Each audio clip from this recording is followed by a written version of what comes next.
Well, good morning. Welcome APU family. My name is Aaron Hinojosa, and I'm the Executive Director for the Student Center for Reconciliation and Diversity.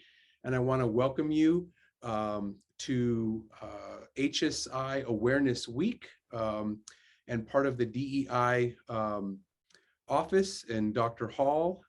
We want to welcome you to this panel today.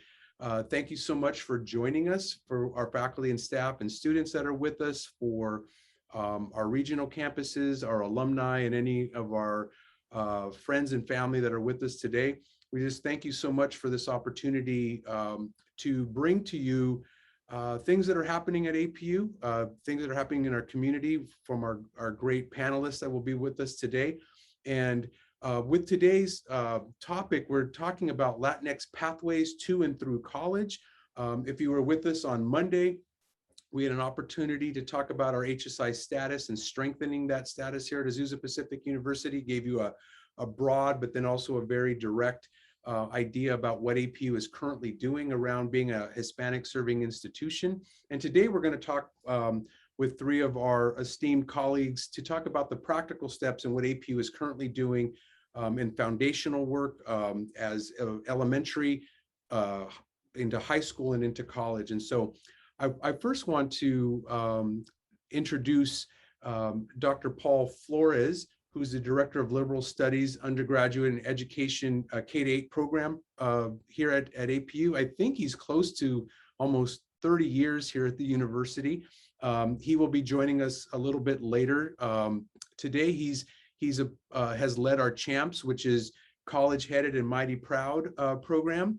And then we will have Armando Bustos, who's the project director for our TRIO program, Upward Bound program is here at APU. So welcome, Armando. And then we have Rhonda Jones, who is our program director of TRIO Student Success here as well. And so just want to thank you for being with us today. Looking forward to hearing your brilliance and your knowledge around the work that you do. And then Dr. Paul Flores will be joining us shortly, but we wanted to start off by showing you a video of CHAMPS, which is really a foundation program here at Azusa Pacific University as it works with our fourth grade students within the Azusa School District. And so if we could show that video, and then we will move forward through that.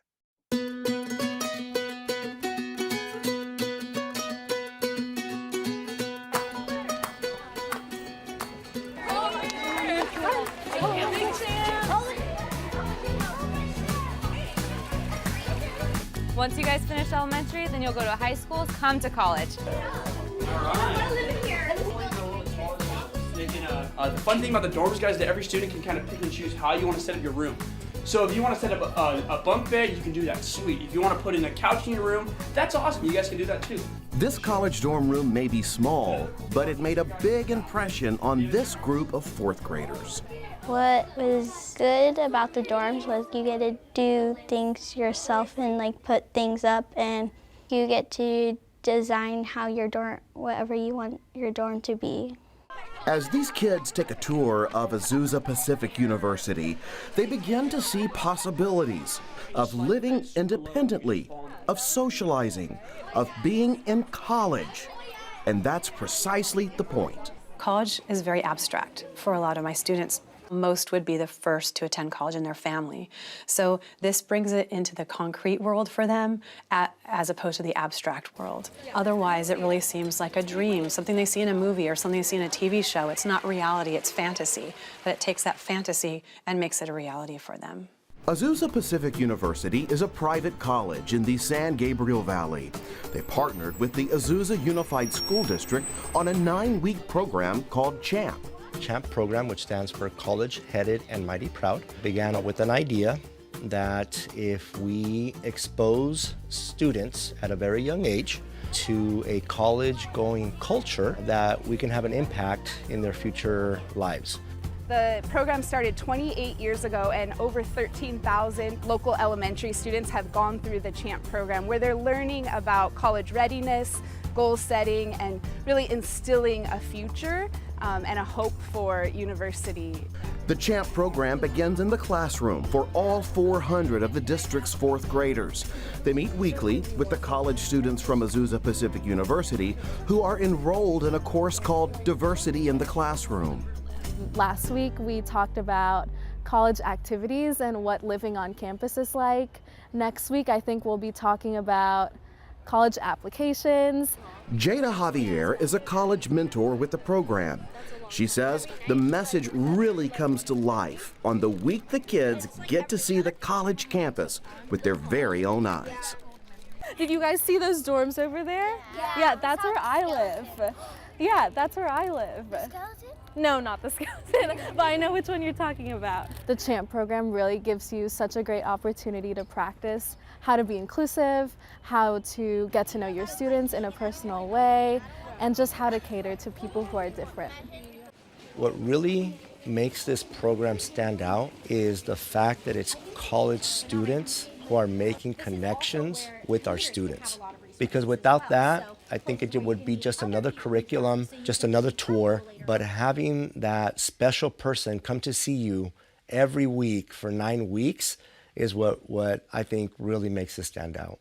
At the end of the program, the school district and the college hold a graduation ceremony with all of the pomp and circumstance of a real college graduation. We invite the parents and the community to rally around these kids who walk across the stage and hear their name called out, future teacher majoring in liberal studies, and they get to see this vision and hope for the future that maybe other people in their family haven't gotten to experience. Azusa Pacific University guarantees admission to any student in the district who meets the minimum requirements. The college also sets aside scholarships just for local residents. But the bigger goal is to set kids on any college path, whether at a 2-year or 4-year university. And organizers say 4th grade is an ideal time to plant the idea. Once they hit 4th grade, they're more independent. They're thinking for themselves more. They're taking charge of their learning, and it's just the perfect time for them to consider these things. I've been starting to think about college, and my thoughts were that I kind of want to go now. I think our tour today was great because we learned new stuff and we saw these new things. My favorite part was seeing the turtle exhibit. The 4th graders, college students, and organizers all agree today's College Visit Day was a success, bringing to life a whole new world of opportunities. We're going to college. They were saying after today they are so excited to apply for college and are so excited for what that's going to be like. And to me, that's the whole goal of this program, is to inspire kids to want to go to college and to want to pursue it. And so the fact that APU Visit Day has kind of brought that desire in them makes me really happy, and it's really heartwarming. College-headed and mighty proud. Everyone say cheese! What a great opportunity to see that video. I think we're still trying to engage with Dr. Flores here as soon as he can get on. I know he's with us, and I think we're having a little technical difficulty, but if I could actually transition over to Armando. Armando, if you could talk about currently what's happening in Upward Bound and how it connects with our CHAMPS program. And then as we get along, then Dr. Flores will come back in. So if you can go right ahead, Armando. Hello, everyone.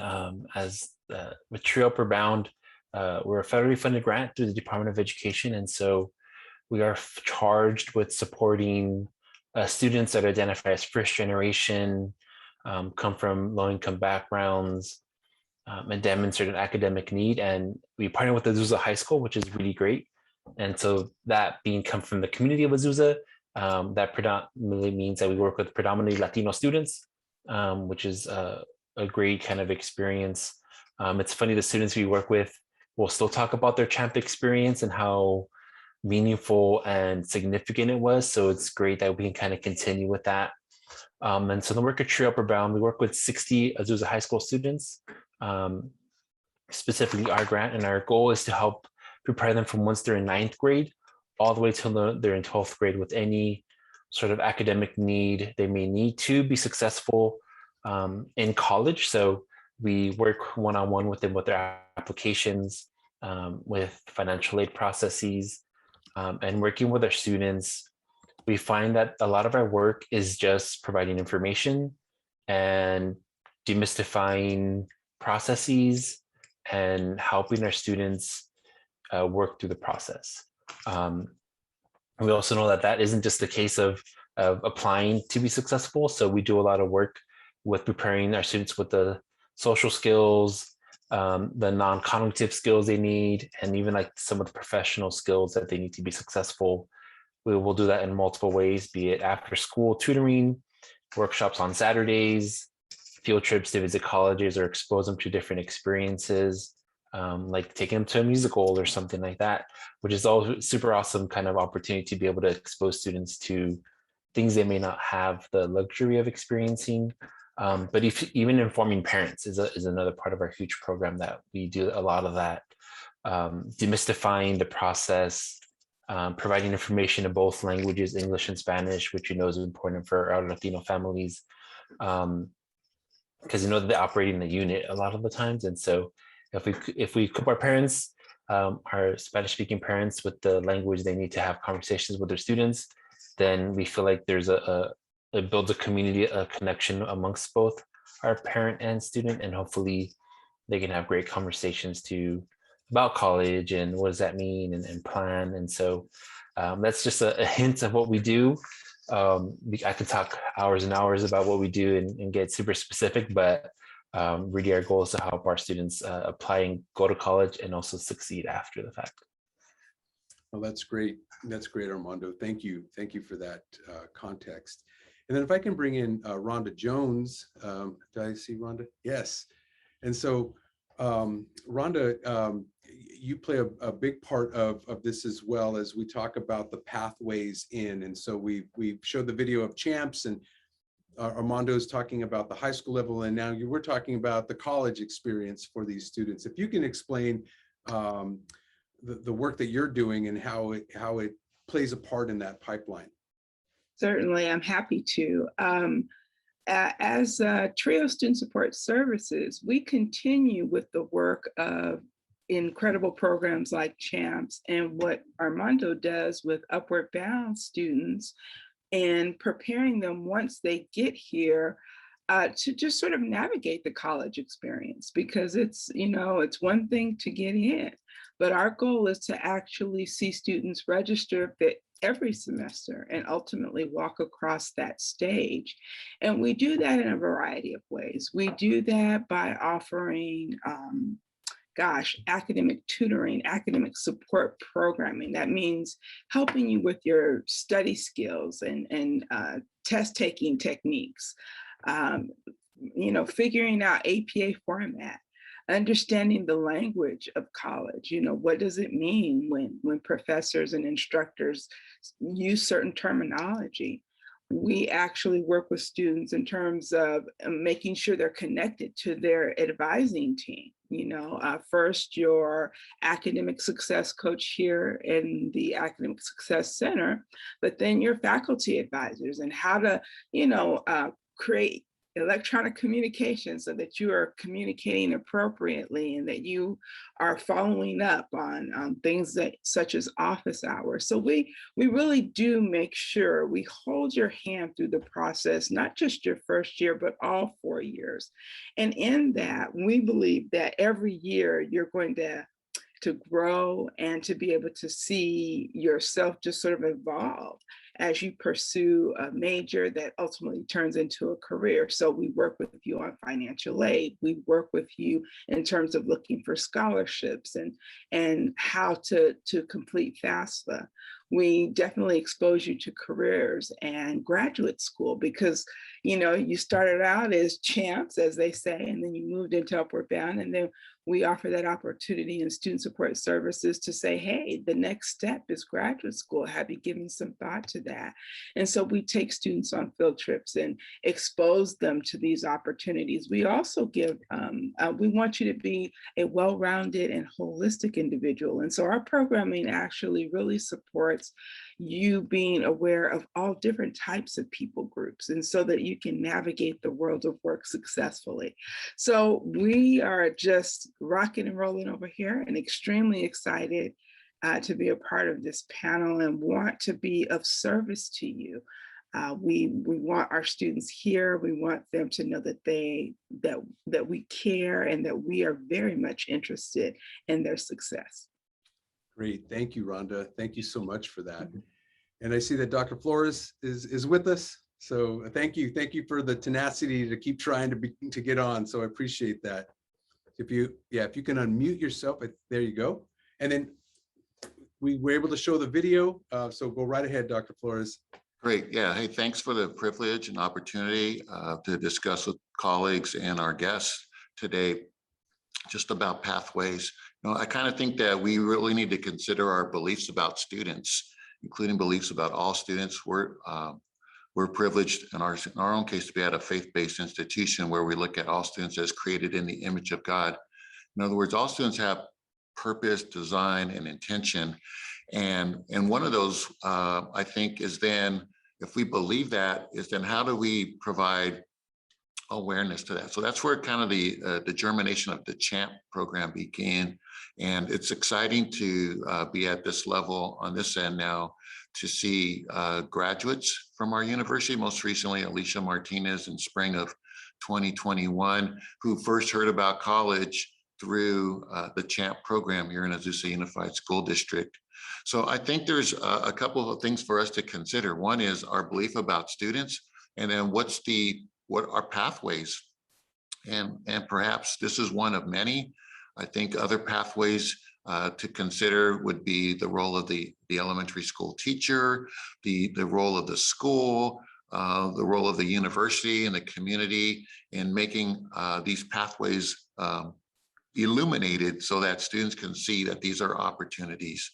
I think all of us on this panel, so it's many guests, may be college graduates, and we didn't arrive here or get here on our own self. Somebody showed us the way. Somebody, for me, it was an uncle who showed me the way, right? And then just connections on these different pathways to continue that way. And I'm grateful for what we are doing as a university here in this local community of Azusa Unified, and primarily Hispanic, lower socioeconomic, but definitely illuminating a pathway that can take place. And I'm grateful for my colleagues at the university for the various programs that were shared once our students are here, how we can provide support and encouragement, because it's really about completing and finishing. And we have that phenomenal privilege to be part of that process.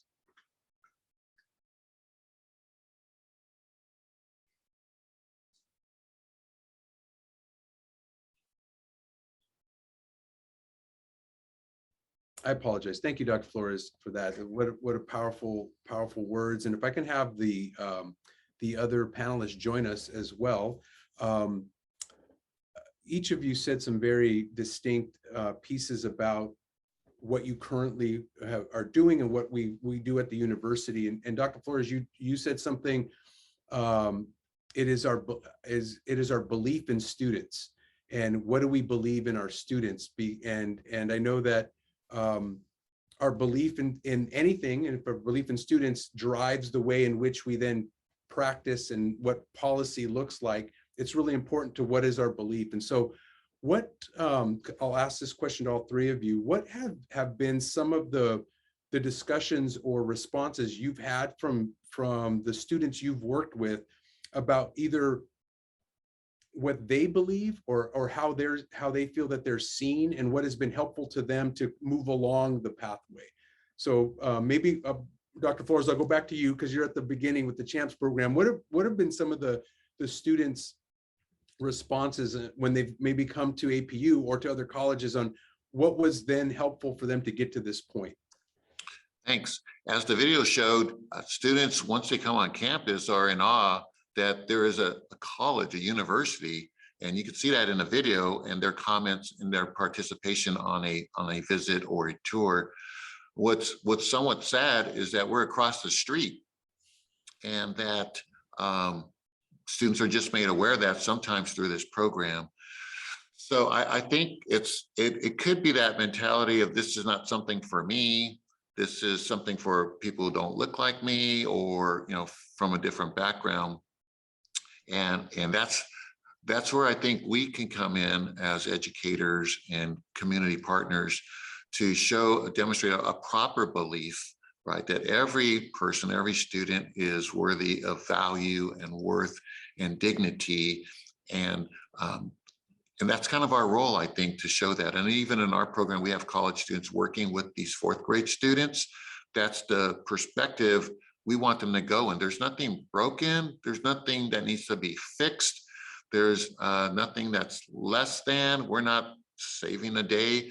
We're trying to understand the beauty, the value, and the worth of each student. And if we can understand that, then we can relay that back to the student themselves. That's great. That's great. Yeah, I'd like to jump in. I have an example that really resonated with me. I had a student who graduated from our program, decided to go to community college, taking classes online, didn't pass a class, right? And then her counselor was like, oh, well, maybe because of this one class, you should pick a whole different major, right? And so she called me, texted me frantically, hey, Mr. Bustos, like, I'm going to change my major. I'm going to not go to college anymore. I'm going to do this, I'm going to do that. And I was like, wait, like, let's take a moment, right? What could be some of the external reasons why you didn't pass this class, right? Is it because it's online? Is it because it's a science class, you're not in person doing these hands-on experiments? Is it all these other things? And automatically the counselor was, or you're not capable, right? As opposed to, and this is the work that we do with our students, is we believe in them, we equip them to be successful, as opposed to saying you're not equipped, so let's find an alternate major, alternate pathway that'll fit your quote unquote like current capabilities. And so I think it's really about helping our students find their purpose. That's how we kind of phrase it. What is that their goals are, and then helping them, equip them to be successful and in those areas, be it just information is a lot of what we do. And so I think have our students having an adult that knows, that believes in them, that is going to provide them with that information. We often become their place for their hub for information, and we're not experts, and then we can connect them with other people. But I think developing a trusting relationship where we're not going to say you can't do this. We're going to be like, okay, how can we do this? I think has really been impactful for the work we do with our students, and just opening the doors for them. So yeah, I just wanted to share that example. Great. Thank you, Armando.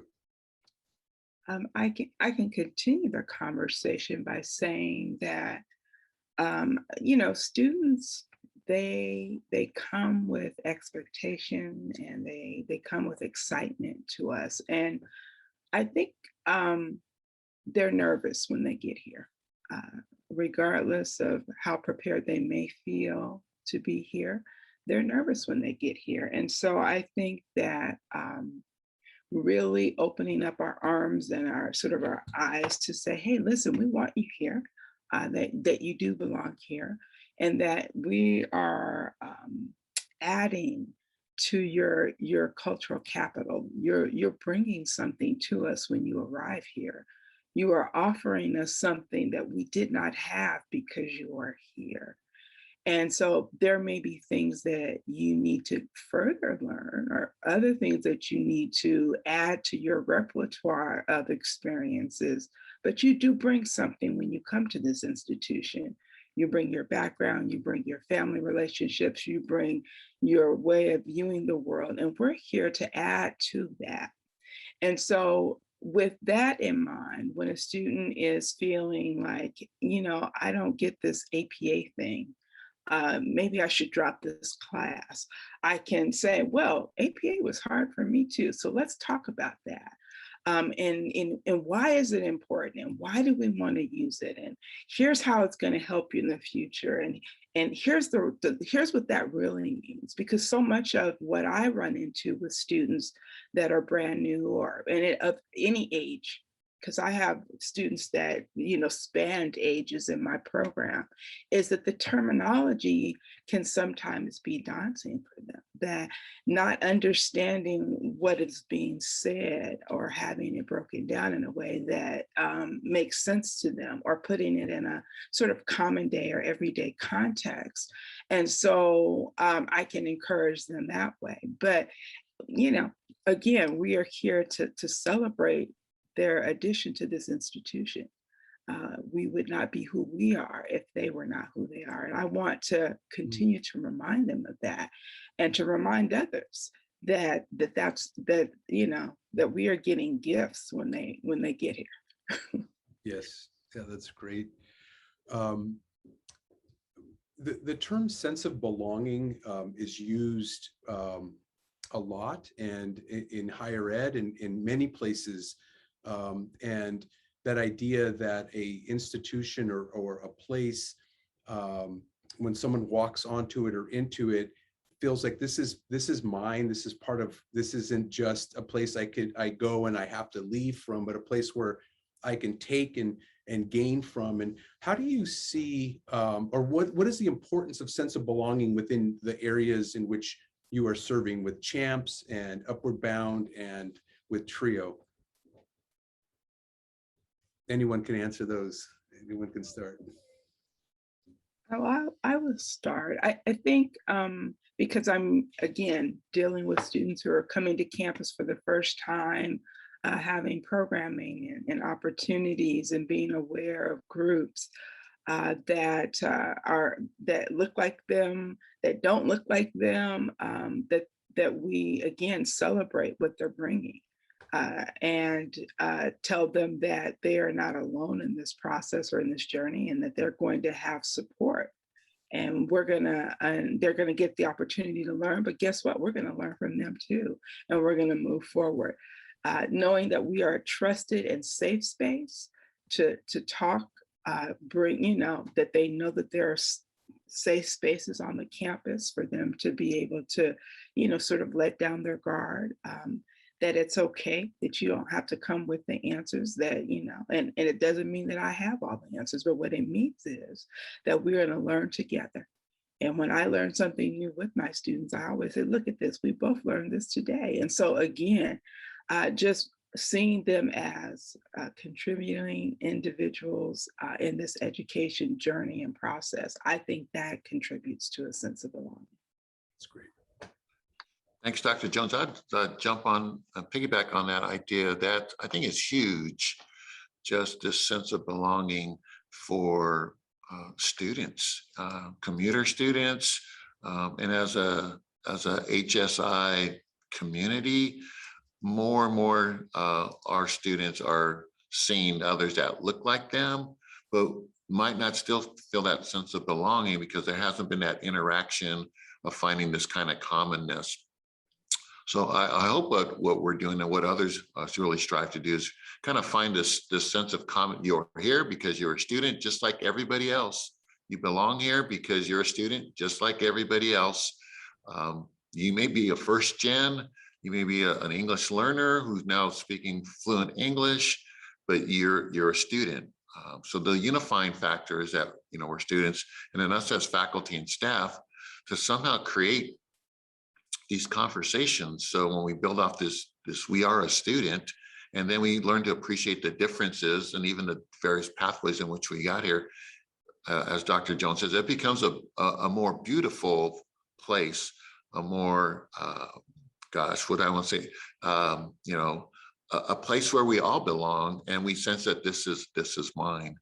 And I'm grateful. Like right now, I'm teaching a freshman seminar, and I have this group along with the regular other students or whatever, and just having a chance for me as a professor to talk with them is something I never did when I was on my college campus at that first semester. And then I think the idea that I might look like some, I think is helpful, but we have to use the platform that we have to welcome people and say that, hey, I am a person just like you are, and we belong together. That's great. I want to piggyback off of that. I think you've all said a lot of things that we do. And the first thing that we do as best as we can to develop that sense of belonging is establishing a relationship of trust with our students. Our students, and I like to share this wherever I go, when a student is asking for help or support in any way, they're coming from a place of vulnerability. And so as a practitioner, I have to be sensitive to that vulnerability. And so building this relationship of trust is really important for us, a space where students can be honest with us, and we'll grapple with that honesty as we can, be it through a survey, right? And they can give us their honest feedback and we embrace it and take on the challenging process of addressing those conversations that students have. I also think it's embracing our community and the differences that we have. We're not afraid to talk about the different cultural backgrounds of our students. We embrace it, we explore it, we talk how it's different. The literature we read during our summer programs will come from authors of color, right? Or even if our instructors aren't people of color, Latinos themselves, we embrace that as part of our curriculum, so that students see themselves in either us as professionals, as their workers, as guest speakers that we bring in, kind of representing different careers, or in the language or the things that we're using. Another thing is working with our families. We do things in Spanish for those that choose to kind of have information in Spanish. Because we understand that if you're a Spanish-speaking parent, that's your primary language, and you go onto a campus or you go to a presentation and there's no information for you, then that can be really exclusionary. And so we're not the best because we can't address all the needs of our different language speaking families. But I can kind of work my way through some Spanish. And so we do our best to provide that information in Spanish and in English. Because for those few families that we have that are only Spanish speakers, that's important for them. And we know that almost like once they know somebody can speak Spanish as part of our staff, then we know that they're going to reach out and be supportive because they do care about the success of their students. It's just they may not have a way to communicate that or to understand that or to express that. And so just some of the things that we do, but we do our best to kind of really make sure students feel comfortable. We talk about diversity, we talk about inclusion in our workshops, so that students know that we see their history, understand their history as best as we can, and we embrace it. That's great. The title of this this topic today, right? Latinx pathways, right? So the idea of pathways. So if you visualize a pathway, you are, to many, it could be a clear pathway. To some, there are roadblocks and curves, and some there's guardrails, some there is just cliffs, some there, so that idea of a pathway, what have you seen that has either been roadblocks in the way or clear path? What has created a clear pathway, and what has created barriers to the pathway in what you've seen, not only just maybe in the areas you oversee, but even in your experience with students? Thanks. I think something to consider is, once again, our beliefs about students, and thus our beliefs about ourselves. And if we really believe that a student has the capability of the DNA to move forward in life, to do well, then we exemplify that in us, we model that in us, and we bring awareness to the various pathways that are there. I think for, like, you know, say possible first generation college students, it's that pathway is probably going to be illuminated by somebody external to the nuclear family, or maybe the school environment, and maybe for like me, like a relative or my church environment, that, wow, so-and-so went to college. I see, like in my case, where my parents were trying to say, go to college, but didn't necessarily know, you know, a pathway. Then that was important that, you know, school counselors or other external to that helped. I see in my own family, which would now be second generation college students, my own adult children, I didn't really have to show them anything. I just lived my life. There was a pathway there. The question wasn't in our family was, are you going to go to college?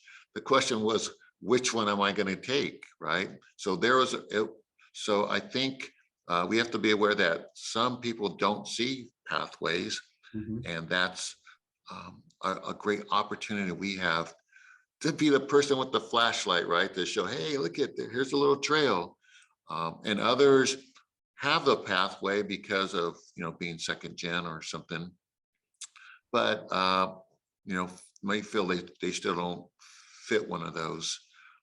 And many of us have gone through that imposter syndrome thing, right? Like, I don't belong here, but I'm here. Just check off the boxes, follow the academic map, and cash in a degree or whatever. But there's really so much more if we can create this sense of you do belong here, and we're going to show how that does happen. Thank you.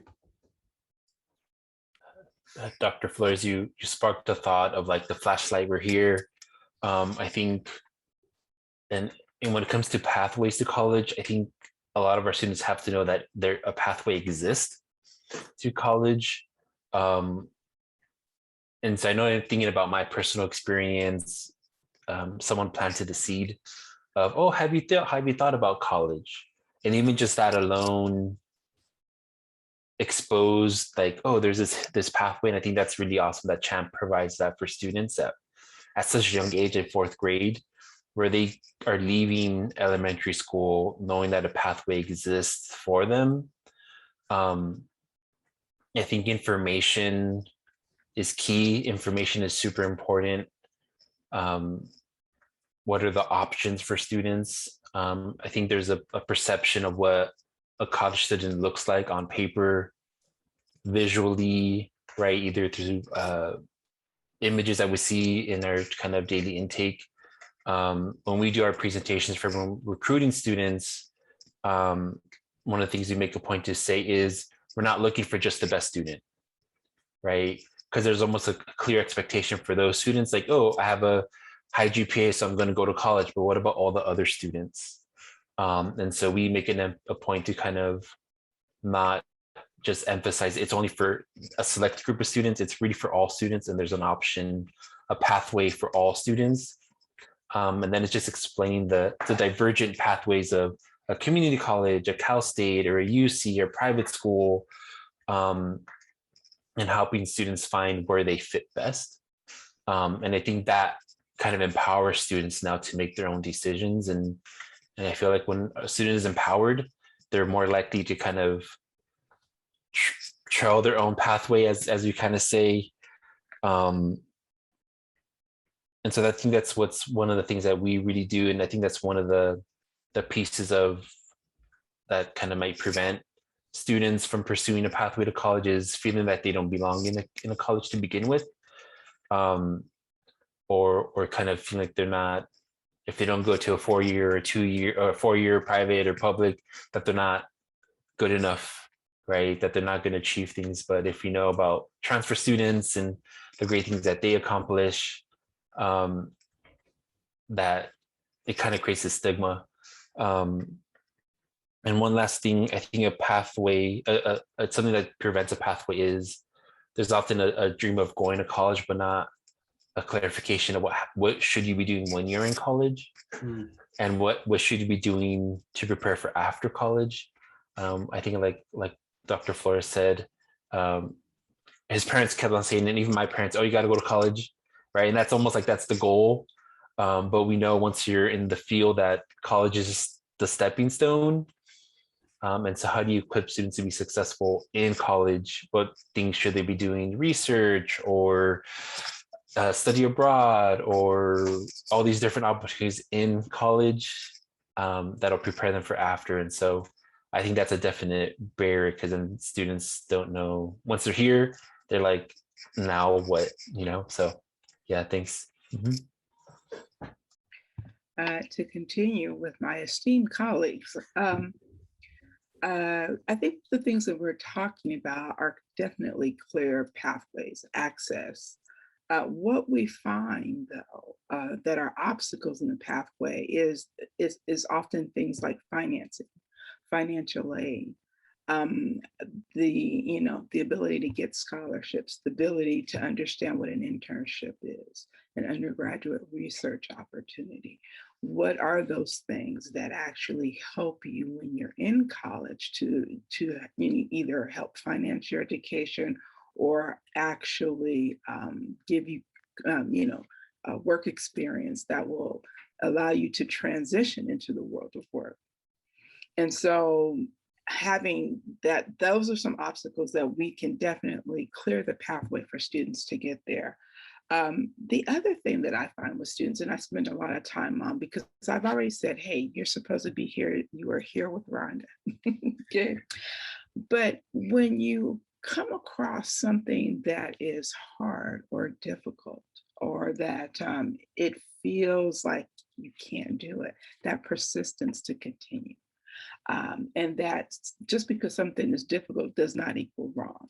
It doesn't mean that it's wrong just because it's hard to do. And so having those conversations with students at every juncture of their education, I think, is an important piece, because then they will persist. They well, that didn't work, or I didn't get the grade I thought I was going to get in this class. I'm accustomed to getting straight A's in high school, and all of a sudden I got this D on this English class. Well, what do I do? Well, you persist. That's what you do. You go and we find tutoring, we find ways of how to see where the gaps are so that you can improve. And so it's this concept that it's not just about getting in, but it's about staying in. Because remember, I said I want you here from semester to semester and then graduating. And so in order to be here from semester to semester, we have to tackle things as they come.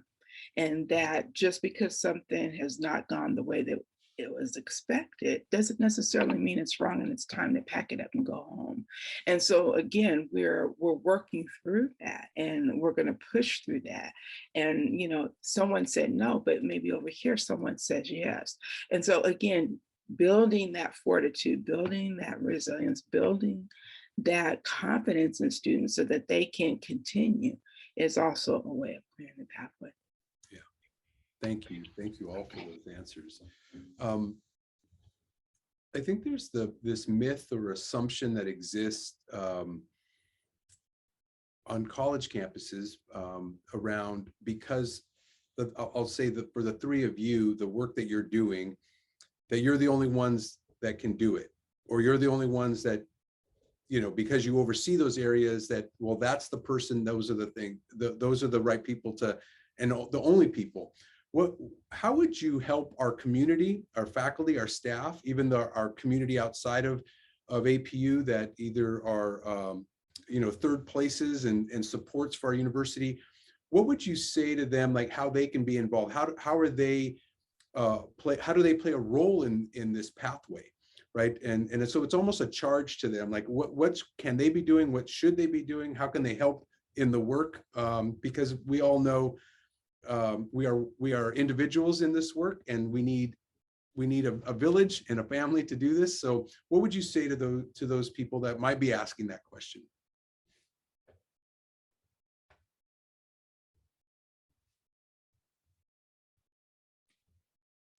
Okay. I think the first thing that I would say is to parlay a little bit on what Dr. Flores was saying about really identifying what you believe about students and your own personal philosophy in higher education, because higher education, and I am an esteemed believer in it, as with any job, you can become sort of immune to, the individual circumstances of students, because you're dealing in volume. There are other kinds of concerns, burdens, but I would evaluate personally my own personal sort of philosophy, and because it has been my experience in working with colleagues and friends and professionals that people don't get into higher education because they don't like students. Okay. And so because of that, now you can become overwhelmed and overtasked and overburdened and, kind of be focused on those things. But I don't believe that people are here because they don't like students. And so because of that, it does require a stepping back and a personal evaluation, and to say, hey, what are the things that I can do in my small way? Maybe there's 2 things I can do this semester to support students. I'm going to reach out to Rhonda. I know she's over there jumping around and bouncing around with those students all the time. Maybe she can come. Maybe I can assist her in some way, or maybe I can reach out and say, hey, listen, I don't have much time, but I don't, I'd love to come and talk to your class, or I have students that might be interested in TRIO.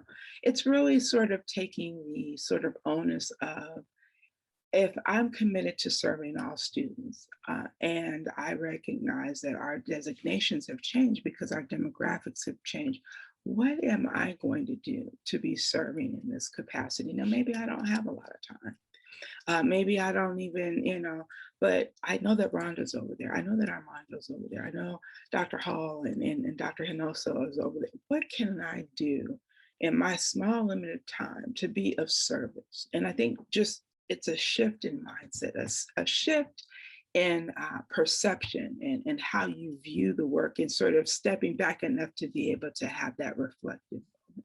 That's my kind of 2 cents on that one. Thank you, Rhonda.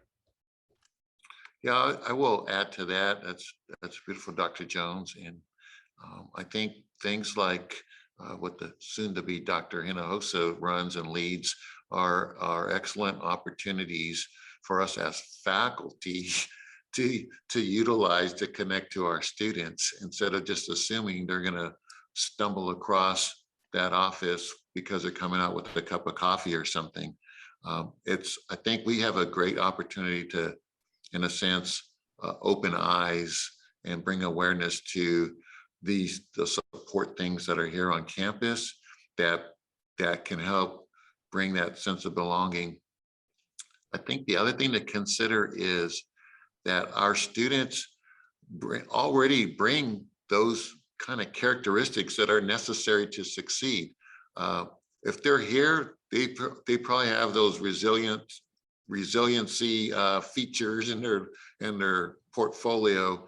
If they're here, they probably have figured out how finances and not having finances work out, and making that, we used to call making it stretch.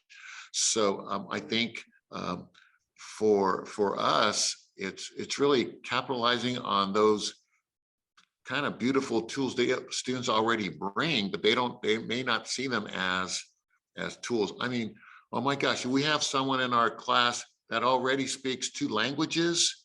Instead of being embarrassed about that first language, it should be what a beautiful, because that's what we're all striving to do, right? We can say, look, you already have this, and just keep expanding. Let's build upon that capital that you bring to the university as a whole, by usually utilizing those same characteristics that brought you that capital to move to this next level of having a sense of belonging and ultimately academic success, and honoring God and serving people.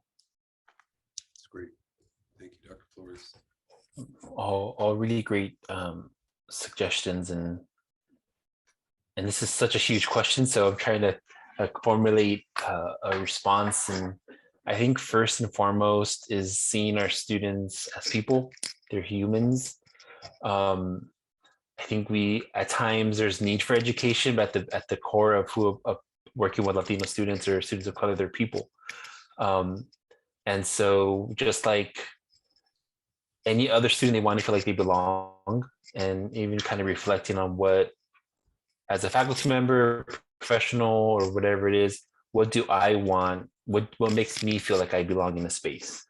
And start looking at how am I creating that environment for other students? Another thing is working with students of color or Latino students or any other student population, subpopulation. Oftentimes I think strategies are just for one group of students. But if a practice works for Latino student or first-gen student in particular, it's going to benefit all students. So it's only going to elevate the success of all students if you kind of start incorporating some of these things. And so the first one I like to kind of share is managing expectations of our students, being really clear, and not implying anything or any kind of guesswork of what an expectation may be of a student. Because if it's a first-gen student and Latino student, which there's a lot of overlap, they may not have anybody or any experience with what those expectations or what it means to be a good student in the classroom. What does it mean to reach out to a professor and ask for, I want to do research, how do I do that? So I think being really clear with that. And that benefits all students, right? Like if a student doesn't know an acronym, right, which we use a lot in higher ed, if you explain it to all students, that's going to benefit all students, right? Managing our own assumptions of students and what we in our students, and if we believe they can succeed, and versus are we kind of just being aware of the assumptions we make of our students and all that. I like to also kind of show that students are really observant. And so like Dr. Flores said, if you're a faculty, a staff engaging in some of these activities that are brought on by Dr. Hall and yourself in your office, Aaron, and if we participate or are present, right, students are going to be aware, like, hey, this student, this faculty member, this staff member, they're supportive of students who identify with. And we don't have to be experts. I am definitely not an expert, but I'm willing to learn. I'm willing to participate. I'm willing to show up. And I think that's something simple that we can do, is just be open to learning, open to being part of our students, walking alongside students. And so there's some simple things if you're kind of leery of how do I get involved or how do I learn to work with students of Latino backgrounds or other backgrounds, that there's some initial things that you can do, and not being afraid to ask questions. And of us as people who work with these students, or has some more expertise or familiarity or experience, that we're here to we're always happy to answer and help equip you to be better faculty, to work with students better, to be better professionals. And so just some thoughts to a big question that you presented. Yeah, no, and again, I know it's you know, it's a complex question, right? It's not a simple answer, but thank you. And so the things that I'm hearing, the themes of belief and being present and representative and expected, you know, like we expect of our students, but we believe in them, and you've all talked about, and Dr. Flores mentioned specifically too, around students are already bringing knowledge to our campus. They already have the things in them. It's what do we have the understanding and belief to pull those things out of them and create those, you know. And I know we've talked about research around different areas, and Tara Yoso her work on cultural capital, which you're all talking about, is the language, the culture, their experiences that they already bring to the classroom that enrich our classrooms. And I think we talked about that on Wednesday when we were talking about the HSI initiatives as well, is the ability for our faculty to utilize what is already in the classroom, right? That they are utilizing the knowledge base that exists there. And so that's very evident in what all three of you have said. And we're getting close to wrapping up here. And so I wanted to know if there are any events, any things going on in your areas, and any final words from each of you that you would like to leave our attendees with and our guests today. That I'll make sure that they get contact information on how to contact you all as well. But anything going on in your areas that you would like to invite people to, or any final words around the work you're currently doing, or what you'd like to see happen in this next year. Well, in TRIO, we are currently still accepting students for this year. I don't have many spots, but I definitely am still accepting students, and I would love for you to definitely pass the word. On November 8th, we're going to be hosting a first generation summit for our TRIO students. And because it's first generation, guess what? It can encompass lots of you. And we're going to just be having some discussions and some opportunities to hear from some of our esteemed colleagues and maybe some student perspectives on what that means, and in celebration of First Generation Day. So that's coming up on November 8th, and I'll definitely have more details. Great. Thank you. With TRIO Upward Bound, with our high school students, we have a few Saturday academies where we bring students on campus to expose them to different kind of, we call them personal development workshops or non-cognitive development workshops, or the skills they need to be successful, not just in the classroom, but outside of the classroom. But we oftentimes do kind of these career kind of panels. If you're a faculty or staff member that are interested in sharing your pathway and how you are where you are currently, I think our students really value hearing professionals' experience and their journeys, because I think it kind of makes it clear for them that that journey is possible. That's one definite way. And just some kind of final thoughts, working with, when it comes to Pathway of College, is just simply put, if you're walking alongside a student, that's the most important thing you can do, and validating who they are, their experiences, and really valuing those and what they contribute. I think that's a great place to kind of start.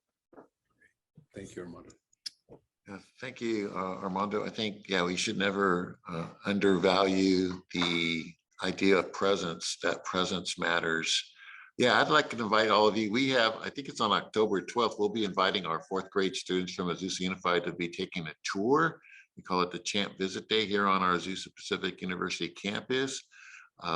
We could all, just stick our head out the office door and say, welcome, or hey, you belong here. Hey, I hope to see you in a certain amount of years.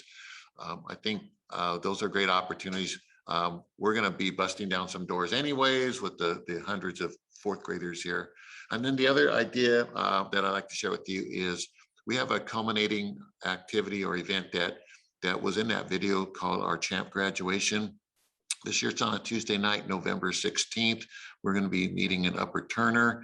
One special thing about that is when we line the students up as if they're going to walk into a graduation, that the current students that are here just having dinner or hanging out on Cougar Walk, when they walk by them, they're cheering and everything. And our students just kind of light up that because really in our program, this pathway, it's really lit up by the college students. The rock star is the star, because the 4th grader, somehow that power relationships, like Arturo said, they're walking alongside them, and then they see others when they come on the campus that they don't know or are cheering them.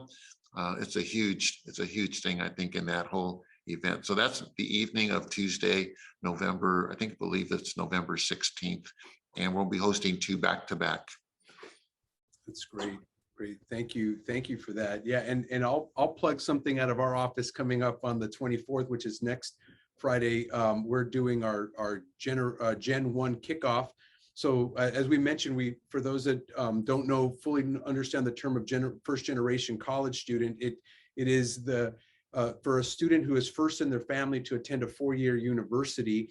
And so being a university that champions that effort and champions those students, as Rhonda mentioned, having discussions as we all, everyone on this panel are working with Gen 1, and I think we might all be Gen 1 students on this call as well in many ways, as far as first in our families to be in college. We might have siblings that have gone on, but our parents may not have, and so that culminates in the idea that there are a lot of us. We all got here differently. We all obtained our path looks different. But we are here, and then it is what do we do when we are here. So I do see really quickly that there is a question in our Q&A here, and it says, I am a first generation student, and it has been a process of transition from being online apart from being in person, and I noticed a difference in my performance and commitment to academic studies. In fact, I was part of the Bridge program and found for distractions to arise affect my overall true potential towards achieving academic success. So I am suspect to troubles because of this and can be burdened by my shame and disappointment. Any suggestions on how to approach, confront on this and be better about my confidence and overall performance? Anyone on our panel like to answer that? Yes, that's real. First of all, I think that's a major step by you as a student, acknowledging that, being real and being honest with yourself. And that's an issue many have, from this being Zoom to being in person. And I think from being the Zoom, being on campus as a residential, being in Zoom and being a commuter student, there's a lot of potential disconnects. My suggestion would be consider talking with your academic advisor right away and talking with your professors, just to say, hey, I'm here. This is a new modality of learning. I've had some challenges, and give me some ideas on how I can be successful in your classroom.